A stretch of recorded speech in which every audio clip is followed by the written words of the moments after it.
తెలుగు రైతులకు నమస్కారం. మన ఛానల్ చూస్తూ సబ్స్క్రైబ్ చేసుకున్న ప్రతి ఒక్కరికి ధన్యవాదాలు తెలియజేస్తున్నాను. ఇప్పుడు మన ఎంఎస్ పాలెం గ్రామం. ఇంతకుముందు అన్న మీకు పరిచయమే. ఎన్నోసార్లు చూసి ఉంటారు. అన్నగారి పొలంలో ఉన్నాము. కారణం ఏందంటే ఇది తేజ వెరైటీ.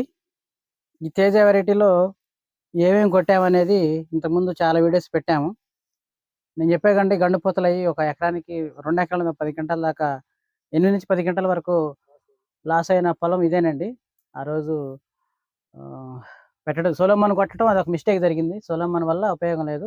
సో, వెంటనే మళ్ళీ గుంటూరు నుంచి తెప్పించి అలెంటో కొట్టి వాటికి ఎన్ని రోజులవుద్దన్నా? 4 వాటికి 4 రోజులు. సో, అలెంటో కొట్టడం వల్ల ఇప్పుడొచ్చే పూత, పింద ఇది కొంచెం దౌరంగా వస్తుంది. అక్కడ చూపి అన్న. ఇక్కడికొచ్చా రాపోయినా పర్లేదు. దౌరంగా నీట్‌గా ఉంది. సో, ఈ చేలో మనం ఆల్రెడీగా సూపర్‌లా 5G ప్లస్ కొట్టిన తర్వాత తోట కదిలి ఒక స్టడీకి రావడం జరిగింది. అక్కడి నుంచి నిలబెట్టుకుంటూ వచ్చాము.